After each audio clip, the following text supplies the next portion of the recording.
বেশ কিছুদিন ধরেই আমার একটা জিনিস খুব খেতে মন চাইতেছিল, আর সেইটা হচ্ছে ভুড়ি। তো ভুড়ি আপনাদের কাছে কেমন লাগে? অনেকের কাছেই খারাপ লাগে, বাট আমার কাছে কিন্তু এটা খুবই সুস্বাদু মনে হয়। আমার কাছে খুবই ভালো লাগে ভুড়ি। তো হ্যালো এভরিওয়ান, আসসালামু আলাইকুম। যে যেখান থেকে আমার ভিডিওটি দেখছেন আশা করি আপনারা অনেক ভালো আছেন। তো আলহামদুলিল্লাহ, আল্লাহর রহমতে আমিও বেশ ভালো আছি। তো এখন আসলে শীত সিজন, আর এই শীত সিজনে কিন্তু গরম গরম এরকম ভুড়ি ভাজা হলে মানে গরম ভাতের সাথে একদম জমে ক্ষীর হয়ে যায়। তো আমার কাছে আসলে খুবই এটা মানে মজাদার একটা জিনিস, আর আমি খুবই পছন্দ করি, আমার ফেভারিট একটি আইটেম বলতে গেলে। তো যখন আমরা কোরবানি দিই, কোরবানির সময় কিন্তু যে ভুঁড়িটা পাওয়া যায়, সেই ভুঁড়িটা কিন্তু প্রায় সম্পূর্ণই মানে আমি খাওয়ার জন্যই রেখে দেই, এরকম অবস্থা। আর ভুঁড়িটা সুন্দর করে লাল লাল করে ফ্রাই করলে এত টেস্টি হয় কি বলবো, মানে খুবই মজাদার একটি খাবার। আজকে আমি যে ভুঁড়িটা রান্না করতেছি সেইটা কিন্তু গরুর ভুঁড়ি না, এটা হচ্ছে খাসির ভুঁড়ি। তো খাসির ভুঁড়ি আপনারা কারা কারা খাইছেন অবশ্যই কমেন্টের মাধ্যমে জানিয়ে যাবেন।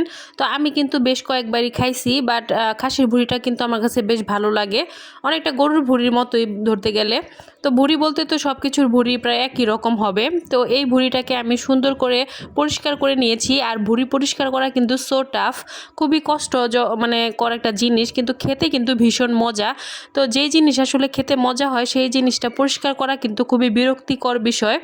তো আমি কিন্তু প্রথম প্রথম যখন এই ভুঁড়িটা পরিষ্কার করা দেখতাম, তখন কিন্তু আমার মানে একদম মানে আমি ওইটা থেকে 3 মাইল দূরেই থাকার চেষ্টা করতাম। বাট পরবর্তীতে যখন দেখলাম এটা খেতে অনেক সুস্বাদু হয়, তখন কিন্তু আমি পারলে আরও গিয়ে এই ভুঁড়িটা পরিষ্কার করার কাজে লেগে যাইতাম সব সময়। তো ভুঁড়িটা কিন্তু আমি খুব ভালোভাবে পরিষ্কার করেছি গরম পানি দিয়ে। তো এখন কিন্তু আমি এদিকে মানে সব কিছু উপকরণ নিয়ে চলে আসলাম। এখানে কিন্তু পেঁয়াজের পেস্ট, আদা, জিরা, মানে যা যা লাগে আর কি, তো সেই সব কিছু দিয়ে দিয়েছি। দিয়ে তারপরে কিন্তু ভালোভাবে এটাকে কষিয়ে নিতেছি। এখানে কিন্তু হলুদের গুঁড়া, মরিচের গুঁড়া, জিরা গুঁড়া, গরম মশলা সব কিছুই আমি দিয়ে দিয়েছি। তো এটা ভালোভাবে কষানো হয়ে গিয়েছে। কষানো হয়ে যাওয়ার পরে কিন্তু দেখতে পাচ্ছেন আমি ভুঁড়িটাকে দিয়ে দিলাম। আর ভুঁড়িটাকে দিয়ে দেওয়ার পরে কিন্তু মশলার সাথে খুব ভালোভাবে মিক্স করতে হবে। তার পরবর্তীতে কিন্তু আমি ঢাকা দিয়ে রাখবো, আর এটাকে খুব ভালোভাবে কষাতে হবে। যেহেতু ভুঁড়ি, সেটাকে কিন্তু ভালোভাবে না কষালে কিন্তু এটা একটা বাজে স্মেল আসবে। সেই জন্য কিন্তু খুব ভালোভাবে এটাকে মানে কষানোর জন্য রেখে দিতে হবে, আর অনেক টাইম নিয়ে এটাকে রান্না করতে হবে। যদি আপনারা টাইম নিয়ে না রান্না করেন তাহলে কিন্তু এটা খেতে ভালো লাগবে না, আর বাজে একটা স্মেল আসবে। অনেকেই নাকি ভুঁড়ি খেতে পছন্দ করেন না, বা ভুঁড়ি থেকে বাজে একটা স্মেল আসে। তো আমি বলবো যে আমার রেসিপি অনুযায়ী যদি আপনারা ভুঁড়ি রান্না করেন তাহলে কখনোই বাজে স্মেল আসবে না। কারণ আমি এখানে সকল ধরনের মশলা দিয়েছি, যেগুলো আসলে গরুর মাংসের মধ্যে আমরা দিয়ে থাকি, সব ধরনের মশলা ইউজ করছি।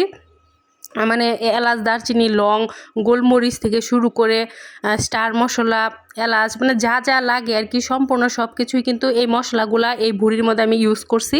আর সব কিছু কিন্তু আমি ব্লেন্ডারে ব্লেন্ড করে দিছি।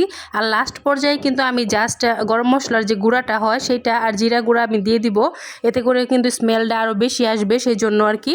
তো এদিকে দেখতে পাচ্ছেন আমার ভুঁড়িটা কিন্তু কষানো হয়ে গিয়েছে, আর কষানো হয়ে যাওয়ার দেখেন কালারটা কেমন আসছে। তো কষানো হয়ে যাওয়ার পরে কিন্তু আমি পরিমাণ মতো পানি দিয়ে দিব। আর আমি কিন্তু হাই হিটে ভুঁড়িটাকে রান্না করতেছি।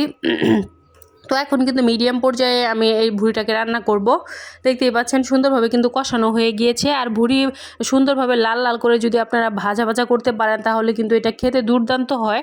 তো আমার কাছে ভালো লাগে আর কি। অনেকেই নাকি ভুঁড়ি একটু ঝোল ঝোল খেতে পছন্দ করে, বাট আমার কাছে কিন্তু এটা কখনোই পছন্দ হয় না। আমি কখনোই ভুঁড়ি ঝোল খেতে পছন্দ করি না।